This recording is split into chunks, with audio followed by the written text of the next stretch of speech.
우리 모두 다 항상 하나님 앞에서 결단한 마음대로, 또 무엇보다도요, 우리 듣기 좋은 말씀대로 살아가는 것이 아니라 말씀을 말씀대로 믿는 겁니다. 오늘도 주를 믿는 우리는 말씀 안에 그렇게 살아가야 된다는 것을 명심하십시다. 오늘 주시는 말씀은 에스겔 13장 17에서 마지막 23절까지 우리가 다 보았는데요. 여러분, 모든 종교는 중심에 신을 두는 것처럼 보이지만 사실은 우리 인생 가운데서 신이 중심이 되는 것이 아니라 사실은 우리가 중심이 되는 것. 그래서 신이란 나를 위해 존재한다. 내게 복 주는 것이 참 신이다. 그런 신은 나를 믿는다. 그런 신을 나는 믿는다. 이게 바로 종교입니다. 그런데 안타깝게도 교회도 하나님은 내게 복을 주는 신으로만 생각하는 거예요. 내가 가는 대로만 주님은 따라와야 되는 거예요. 주님이 가는 곳에 내가 가는 것이 아니라 내가 가는 그곳에 하나님도 따라와야 참신이다 라고 생각하는 사람들이 점차 늘어가고 있다는 거예요. 우리 성도들은 내 생각과 내 의지가 중요한 것이 아니라 내 생각과 내 의지가 중요한 것이 아니라 성경에서 하나님의 말씀, 성경에서 하나님의 말씀이 어떻게 기록되었는가, 내게 행하신 주의 뜻, 주의 말씀은 무엇인가 라는 것을 깨달아서 그 말씀대로 순종해 살아가는 것이 바로 성도요 그리스도인이라는 거예요. 앞서 에스겔 13장 16절, 에스겔 13장 16절에 하나님은 에스겔을 통해 뭐라고 말씀하셨습니까? 이스라엘 예루살렘에 어떻다고요? 평강이 없다고요. 이스라엘 이 예루살렘에 평강이 없다라고 말씀하셨어요. 그러나 거짓 선지자들은 자신들의 경험해 보지도 않았고 자신들이 경험해 보지도 않았어요. 본 적도 없어요. 그런데 자기 심령의 멋대로 해석하고 그렇게 말하고 있다라는 거예요. 우리 앞서 13장 3절에 보면 13장 3절에 그랬죠. 주 여호와의 말씀에 본 것이 없이, 본 적도 없어요. 그냥 성경의 지식대로만 그냥 아는 대로 말하는 거죠. 본 것이 없이 자기 심령에 따라서 예언하는 그런 선지자들이 있다는 거예요. 본 적도 없어요. 깨달은 적도 없고요. 그저 지식대로 전하는 거죠. 5절에 보면 너희 선지자들이 성 무너진 곳에 올라가지도 않는다는 거예요. 성 위에 올라가지도 않았어요. 무너진 성. 즉 다시 말하면 성 위에 올라가서 처참하게 무너진 예루살렘을 본 적도 없다라는 거예요. 그러니까 괜찮아 얘기하는 거죠. 하지만 실제 무너진 성 위에 올라간 선지자들이 한다면 어땠습니까? 왜 이 성전이 무너졌는가? 왜 이 성전이 무너졌는지를 똑똑히 알 수 있겠지요. 바로 이스라엘 백성들의 죄악 때문에, 백성들의 죄악으로 말미암아 이 예루살렘은 무너졌다라는 것을 그들은 보았을 겁니다. 하지만 올라간 적도 없어요. 경험해보지 않았어요. 성령을 경험해보지도 않았고서 성령에 대해 얘기하는 거죠. 어떤 목회자들은 방언에 대해서 성령 체험해본 적도 없어요. 그러니까 소리내어 기도하면 조용히 해. 하나님이 귀 먹었냐? 이렇단 말이에요. 경험해보지 않았거든요. 방언에 대해서 유익함을 몰라요. 경험해본 적도 없기 때문에. 그러니까 방언하는 사람들 그런 소리 하지 말라고 이렇단 말이에요. 경험해보지 않았으니까. 하지만 경험해보면 그 맛을 알아요. 기도도 여러분 사랑하는 사람들끼리는요 밤새도록 이 얘기 아니라 끝이 없어요. 이번에도 우리 학생이 수련을 갔지만 아쿠야 새벽 1시고 2시고 아이들이 얘기하려고 그래요. 얘들아 너희들 자야 오늘 말씀 들을 수 있어. 몇 번을 얘기해요. 하지만 제잘 이 이야기가 끝나질 않아요. 왜 그렇습니까? 좋으니까. 하지만 불편한 관계에 있다 한다면 말 한마디 하려고 별 생각 다 할걸요? 무슨 얘기하지? 그조차 고민하지도 않을 거예요. 불편한 사람 무슨 얘기를 해요?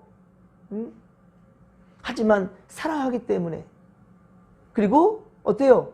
그래서 계속해서 이 얘기를 하고 싶고 함께 하고 싶고 헤어지기 싫고 이런 거지요. 경험해 봐야 하는 거예요. 하지만 경험해 본 적도 없으니까 지들 멋대로 생각하는 거죠. 하지만 우리가 주님과의 대화가 깊어지면 깊어질수록 너무 좋으니까 그러니까 기도가 끊어지지 않는 거죠. 찬양이 끊어지지 않는 거죠. 항상 주의 집 가고 싶은 거죠. 항상 예배 드리고 싶은 거죠. 그것도 부족해서 주님과의 큐티, 콰이어 타임, 조용한 가운데에서 주님과 대화하고 싶은 그런 묵상의 시간도 많이 갖는 거예요. 그 맛을 알기 때문에. 그만큼 주님을 사랑하기 때문에요. 하지만 이 이스라엘 백성들, 특히 지도자들을 하면서도 그 선지자들을 하면서도 거짓되이 말하고 있는 겁니다. 바벨론 1차 침공과 2차 침공으로 황폐하게 된 예루살렘을 똑똑히 보았어야지요. 그 성에 올라가서요. 하지만 성에 올라가지 않는다고요. 에스겔 13장 5절에 그렇게 말하고 있지 않습니까? 그러니 하나님께서는 이 예루살렘을 무너지게 더 다시금 3차 침공이 있을 것이다. 이 바벨론이 1차 침공, 2차 침공, 3차 침공까지 이루어지거든요. 그러면서 예루살렘에 이 백성들을 포로로 끌고 가요. 그러니까 이제 2차 침공까지 이루어지고 2차 때 에스겔을 끌려갔는데 에스겔도 끌려갔는데 하나님께서 에스겔을 예루살렘으로 다시 보낸 거죠. 환상 중에 보내서 그들에게 예루살렘에 평화가 없다라는 얘기를 하라는 거예요. 정신 차리라는 것이죠. 다시 3차 침공이 일어날 테니까 우리 정신 똑바로 차리자. 믿음 굳게 지키자. 그런 건데 이들은 그것을 깨닫지를 못하는 겁니다. 그래서 허탄한 묵시를 하고 있는 거예요. 그것을 깨달았다 한다면 평강이 선포되는 것이 아니라 어떻게 해야 됩니까? 회개하자. 우리 금식하자. 우리 정신 바짝 차리자. 라고 이 얘기를 했겠죠. 하지만 그런 얘기를 할 줄 몰라요. 지들 마음대로 예언하고 있는 겁니다. 그래서 하나님은 경고하는 거죠. 특히 17절에 보면 예언한 여자들이 있었대요. 예언하는 여자들. 자, 평강의 묵시를 보았다고 하는 거짓 선지자들. 평강이 어디예요? 지금 무너지고 있는 곳인데 예루살렘이. 그런데 평강이 있다라고 말하는 이 거짓 선지자들 말고도 보니까 자기 마음대로 예언하는 지금 여선지자들도 지금 있었다라는 것을 오늘 17절에서 우리가 볼 수 있겠죠. 그래서 영혼을 죽이는 여자 바로 거짓 선지자들도 예루살렘에는 있었다라는 거예요. 18절에 보면 오늘 보면 18절 보면 자기 마음대로 예언하는 이 여자들에 대해서 우리 하나님이 이렇게 말씀하십니다. 사람의 영혼을 어떻게 한다고요? 사람의 영혼을 사냥한다라고 얘기하고 있어요. 사람의 영혼을 사냥하려고 손목마다 부적을 꿰어 붙였다라는 거예요. 손목마다 부적을 붙여가지고 키가 큰 자나 작은 자의 머리를 위하여 또한 수건을 만드는 여자들이다 라고 그렇게 얘기하고 있습니다.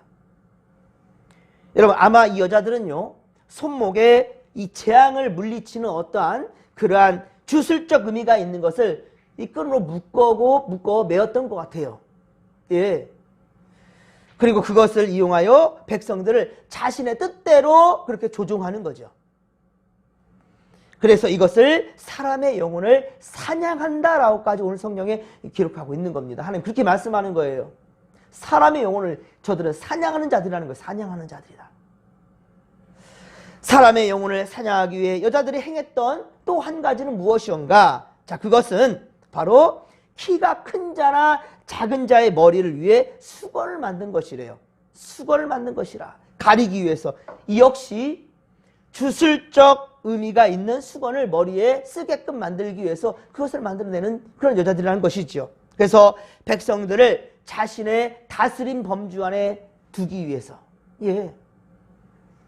그리고 이 모든 것은 사람의 영혼을 그렇게 사냥하는 것에 해당된다라는 것이지요. 가령 무당이나 이 점쟁이들 보면 자신이 신과 어떤 특별한 관계라도 있는 것처럼 그렇게 옷을 입고 휘황찬란하게 그렇게 꾸미고 그리고 그가 거하는 그러한 곳에 어떻습니까? 여러 가지 막 그 공간에 장식을 하지 않습니까? 그리고 문을 딱 열고 들어오는 순간 이 영에 눌리게끔 만들기 위해서 막 무서운 막 그런 그런 우상들을 만들어 놓고 그렇지 않습니까? 이로 인해 무당이나 점쟁이의 말에 끌려갈 수밖에 없게끔 무당의 말에 끌려갈 수밖에 없게끔 그 말에 신뢰하게끔 만들어버리는 거죠. 무당들이 그리고 존칭 쓰는 거 봤습니까? 야, 야 그러죠. 새파랗게 젊은 무당이라 하더라도 나이 있으신 분 상관없어요. 야, 야 그러잖아요. 그래서 울리려고 영적으로. 그들의 모습이 그렇다는 거예요. 그러나 하나님은 그들에게 뭐라고 말합니까? 화 있을진저, 화 있을진저. 그들에게 재앙을 선포하고 있습니다. 그리고 너희가 어찌하여 내 백성의 영혼은 사냥하면서 자기를 위해서는 영혼을 살리려 하느냐라고 말하고 있어요.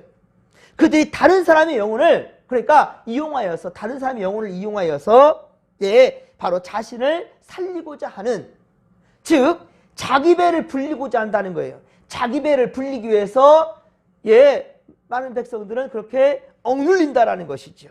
그런데 이러한 거짓된 선지자들의 이 거짓말을 하나님의 말씀을 믿고 받아들이는 그런 백성들이 있었다는 거예요. 참 무지몽매하게.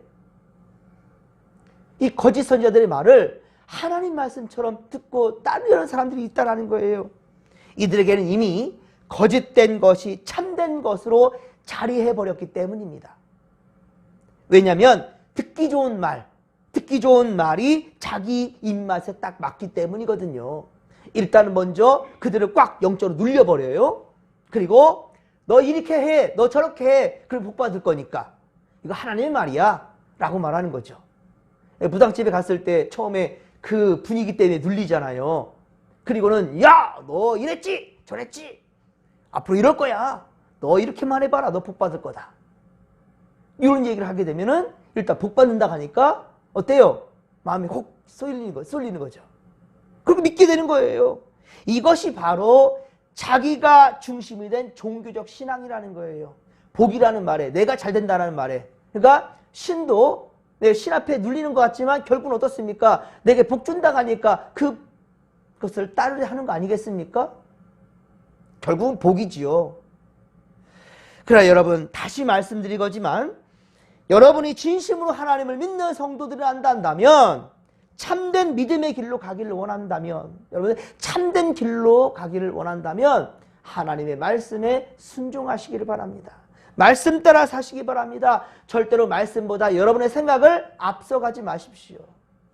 하나님 말씀보다 앞서가려 하지 마십시오. 고린도전서 4장 19에서 20절, 고린도전서 4장 19에서 20절에 말씀하시기를, 주께서 허락하시면 내가 너희에게 속히 나아가서 교만한 자들의 말이 아니라, 교만한 자들의 말이 아니라는 거예요. 교만한 자들의 말이 아니라 오직 그 능력을 알아보겠으니, 말보다 저들의 능력을 내가 알아보겠다는 거예요. 그러겠으니 하나님의 나라는 말에 있는 것이 아니라 어디에 있다고요? 능력에 있느니라. 할렐루야. 말에 있는 것이 아니라 능력에 있다라고, 오직 능력에 있다라고 그렇게 바울이 얘기하고 있어요. 왜냐하면 말이 그럴듯하게 잘하는 사람이 중요한 게 아니라는 거예요. 말을 그럴듯하게 잘하는 것, 거기에 혹하게 넘어가면 안 된다는 겁니다. 사실 여부를 떠나, 그러니까 바로 마음이 가고 끌리고 결국에는 어떻습니까? 거짓말도 진실인 것처럼, 진짜인 것처럼 착각해 버린다는 것이지요.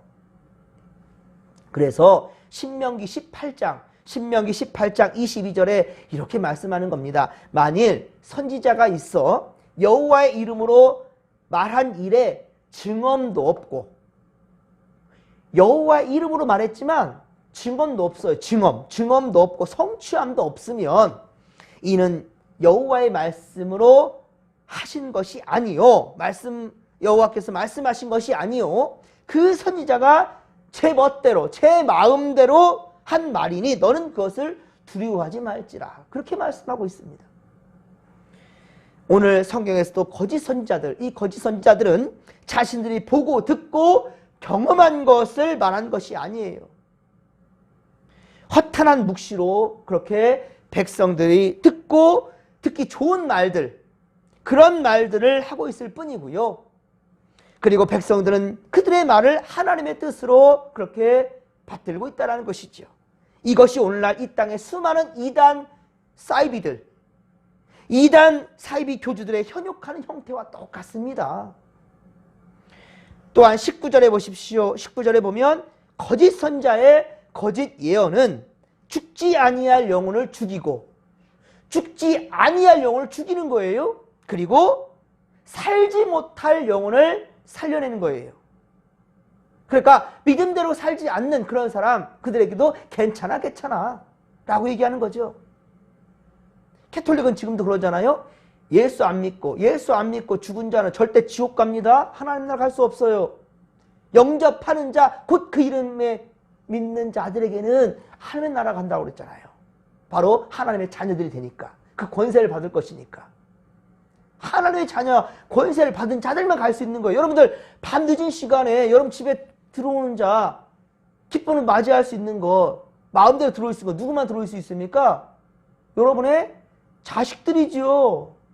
예. 내 자식이 우리 안 들어온 것에 걱정하고 있죠, 부모들이. 아이고, 이놈의 자식이 왜 이렇게 안 들어온다냐? 이 늦은 시간까지 뭐 한다냐? 라고 걱정하는 것은 부모지요. 자식들은 당당하게 부모 집, 내 집이에요 라고 생각하고 들어온다니까요. 그런데 여러분, 거짓된 것으로서, 그러니까 예수 안 믿고 죽었는데 오히려 우상을 숭배해서 상관없어요. 그 다음 자식들이 부모를 위해서 예, 공 잘 들여서 헌금 많이 하고 그리고 기도 많이 하면 연옥에 있다 천국 간다는 거예요. 말이 됩니까? 엉터리지요. 혹은 자녀가 예수 안 믿고 죽었어요. 그런데 부모가 그 자식을 위해서 기도 많이 하고 헌금 많이 하면 천국 갈 수 있다는 거예요. 엉터리죠. 아닙니다, 여러분. 그 말이 오늘 그 말씀인 거예요. 지금 하시는 말씀인 거예요. 절대로 19절에 거짓 선자의 그 예언에 죽지 아니할 영혼을 죽이고 살지 못할 영혼을 살려낸다고요? 그런 일은 없어요. 아무 여러분들이 많이 사랑한 내 자식이란다 할지라도 그 자식이 예수를 안 믿어요. 지옥 갑니다. 여러분의 부모가 예수 안 믿고 죽었어요. 지옥 갑니다. 못 살려내요. 아, 목사님, 우리 부모님이 예수 안 믿고 돌아가셨지만 목사님이 기도 열심히 해주시면 헌금 많이 할 테니까 기도 많이 해주시면 좋겠어요. 그러면 우리 부모님이 천국 갈 수 있을 것 같아요. 엉터리입니다. 엉터리예요. 제가 장례는 치러줄 수 있을 거예요. 누굴 위해서? 살아있는 자손들을 위해서, 살아있는 이들을 위해서. 보십시오. 당신의 부모는 주님 부인하다가 주님 믿지 않다가 지옥길에 갔습니다. 여러분 절대로 그러면 안 되겠지요. 예수 믿으십시오 라고 말씀해 줄 수가 있겠죠. 제가 우리 아버지 들었다니까요. 아버지 예수 믿지 아니하고 돌아가시면 전 장례식 안 올 겁니다. 그 자리에 내 친구들, 내 믿는 성도들 어떻게 데려가요? 우상 앞에 왜 가요? 안 되지요. 아버지 앞에 가는 게 아니거든요. 그거는. 여러분 목숨이 떨어지는 그 순간 우리는 하나님 나라와 지옥과 분명히 구별됩니다. 산자를 위해 위로하는 자리가 되는 것이지 장례는 절대로 죽은 자를 천국 가게끔 빌어주는 자리가 아니에요. 여러분들. 절대로 아닙니다. 분명히 알아야 될 것입니다. 거짓 선자들. 그런데 죽지 아니할 영혼은 죽이는 거예요. 충분히 예수 믿을 기회가 있는데 그 기회를 뺏어버리는 거니까요. 충분히 예수 잘 믿고 있는 사람들인데 잠깐 이리 와보시오. 내가 해줄 말이 있으니까 라고 유혹해 가는 거예요. 그리고 결국은 예수 못 믿게끔 만들어버리니 그 짓을 지금 거짓 선자들이 하고 있는 거예요. 반대로 죽을 영혼은 예수 안 믿고 죽을 영혼을 살리는 그런 영혼 말도 안 되는 거죠. 거짓말하고 있는 겁니다. 그래서 하나님은 20절 보십시오. 너희가 새를 사냥하듯 영혼들을 사냥하는 그 부적을 내가 부적 하나 써줄게. 500만 원 내놔. 이런 거죠. 부적. 이 부적을 내가 너희 팔에서 떼어버릴 것이고 그 부적을 떼어버릴 것이고 너희가 새처럼 사냥한 그 영혼을 놓아주며 또 너희 수건을 찢어버릴 것이라. 그렇게 말씀하고 있어요. 내 백성을 너희 손에서 건지고 다시는 너희 손에 사냥물이 되지 않게 하겠다라고. 이것이 바로 여호와의 말이니라 라고 에스겔을 통해서 하나님 말씀하십니다. 그렇습니다. 하나님은요 우리를 사랑하시지만 인간 중심적으로 그렇게 말씀하시지 않아요. 그렇게 일하시지 않습니다. 인간주의적으로. 여러분들 예수 안 믿는 내 자식, 내 부모, 내 이웃이 있어요. 형제가 있어요. 그런데 괜찮아 네가 무엇이 간대. 여러분 그렇게 말하면 안 되는 거예요. 뭐가 괜찮습니까? 그리고 전도하다가도 나중에요 이러면은 그래요? 그것이 다음 기회를 삼겠다라는 말인 것인지 아니면 그 순간 포기하겠다는 것이 잘 생각해 보십시오. 포기하겠다는 것인지 아니라는 거예요. 거짓 선지자들은 비록 사람의 귀를 즐겁게 해줄지는 모르겠어요. 사람들의 귀를 즐겁게 해줄지는 모르겠지만 죽지 아니할 영혼을 살지 못할 영혼을 살려내는 그런 것은 말이 안 된다는 거예요. 절대로 그럴 수 없습니다. 그래서 교회는 듣기 좋은 말로 인간적 안도감을 주기 위해 존재하는 것이 아니에요. 여기는 목사는 복 받아라 복 받아라 복 받아라 그렇게만 얘기한다면 그건 잘못된 목사라는 것이죠. 오직 하나님의 말씀을 말씀대로 전하고 또한 전한 하나님의 말씀을 아멘으로 받는 그런 성도들이 바로 건강한 성도들이요. 오직 십자가에 달려 죽으신 예수 그리스도를 구주로 그렇게 예수님을 구주로 영접하여 구원의 확신을 가지고 천국 백성답게 살아가는 그런 성도들이 되어야 된다는 것입니다. 사랑하는 성도 여러분, 오늘도 오직 예수 그리스도만 굳게 붙잡고 믿음의 삶을 살아가시며 또한 사랑하는 이들에게도 반드시 이 진리의 길을 보여주고 가르칠 수 있는 우리 믿음의 고속들이 다 되시기를 주님의 이름으로 간절히 축원합니다. 오늘도 오직 말씀 안에 살아가는 성도들이 되기를 소망합니다. 주님의 이름으로 간절히 축원합니다. 이 믿음 가지고 주여 삼창 부르며 기도하며 나갑니다. 주여 주여 주여 살아계신 하나님 아버지 은혜에 고맙고 감사를 드립니다. 주여 우리에게 예수를 믿고 천국 가는 생명의 길로 인도해 주시오니 감사합니다. 길이요 진리요 생명 되신 주님 붙들고요 믿음의 삶을 살 수 있도록 인도해 주셨사오니 감사합니다. 그런데 우리가 이렇게 예수 믿고 구원받은 백성들이 되었는데 거짓 선지자들, 거짓 그리스도인들이 되어서는 아니 될 줄 압니다. 예수 안 믿는 자들에게서 괜찮다라고 말해서는 안 된다는 겁니다. 우리가 사랑하는 자들이 있다면 저들에게 분명히 예수를 전하는 우리가 되게 하여 주시옵소서. 예수 믿어야만이 하나님 나라 갈 수 있다는 것, 우리가 지금 회개해야만이 아버지 진정 주의 사명, 주의 일을 감당할 수 있다는 것 잊지 않게 하여 주시옵길 원합니다. 교회마다 복만 이야기할 것이 아니라 우리의 분명한 죄를 고백하고 아버지 회개하며 반드시 말씀을 말씀대로 믿고 이 말씀을 살아가는 성도들이 될 것일지니 주여 함께하여 주시옵소서. 오늘도 말씀을 말씀대로 믿고 따르며 겸손히 순종하는 믿음의 고속들이 다 되게 하여 주시옵시고 우리를 통하여서 생명 살리는 역사가 오늘도 이루어지기를 간절히 빌고 소망하오니 주여 함께하여 주시옵소서. 함께하여 주옵소서.